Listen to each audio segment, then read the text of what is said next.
We have a couple million federal employees who are worried about their jobs right now, but there's a subset of this group that I think are important to talk about today, and that is those people who are already fully eligible to retire. What does this mean for them?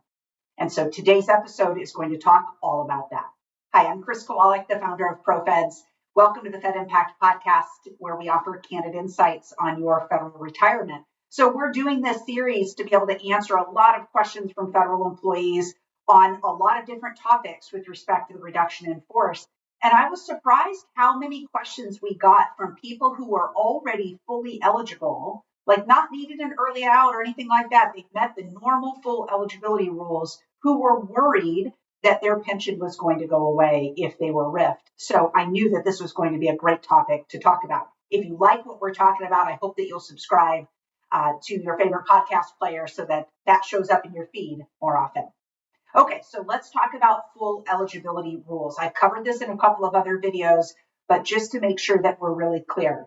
So in order to be fully eligible to retire under the FERS program, which the vast majority of you are under, you will need to be at least age 62 with at least 5 years of service, at least age 60 with at least 20 years of service, or have reached your minimum retirement age, which is somewhere between 55 and 57, depending on the year you were born, with at least 30 years of service at that time. Okay, that's full eligibility. Once you meet both the age and the service requirement for that particular gate, you are fully eligible to retire, which means you are in the driver's seat.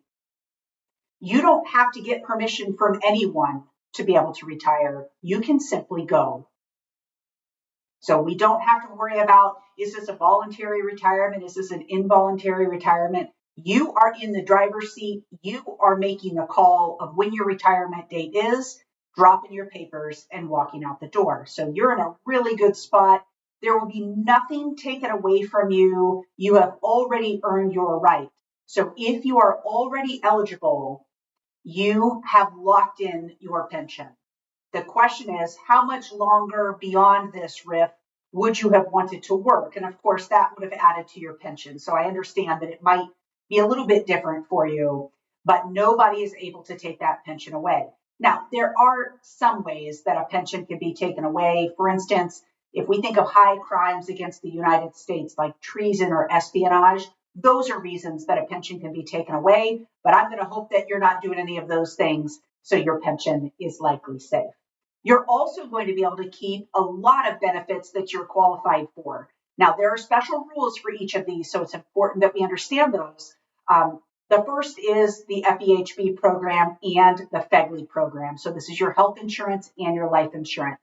They both carry the same rule. The rule is, it's kind of a two-pronged rule. In order to be able to keep your health insurance and or your life insurance, you need to be enrolled in that program on the day that you retire from federal service and for the 5 years prior to that time. So on the day you retire and 5 years prior, that's the little mantra that we use. So it's important to know if in fact you meet that eligibility, you have a choice now of keeping health insurance and or life insurance in retirement. And you're going to make all those decisions about how those benefits might change. You also get all of the other benefits like the special retirement supplement, assuming that you're under the age of 62. That's the one that kind of looks like Social Security, but it's paid prior to the age of 62. So you get to qualify for all of those things. The thrift savings plan, of course, you're able to have access to. We have a special video on TSP where we talk about the rules of accessing and how penalties may rear their ugly head. And, so something pretty important that we want to talk about. But keep in mind, being fully eligible with the rules that I've described, that's for a regular employee. If, in fact, we have any special provision employees listening, so these are our law enforcement officers, firefighters, air traffic controllers, you're going to have some different rules that you're probably familiar with. Again, age 50 with 20 or any age with 25. It basically mirrors the early out and the discontinued service retirement rules that we've covered in other videos. But a great opportunity. If you are already fully eligible, remember, you are in the driver's seat and the very strongest position that you could possibly be in during a RIF.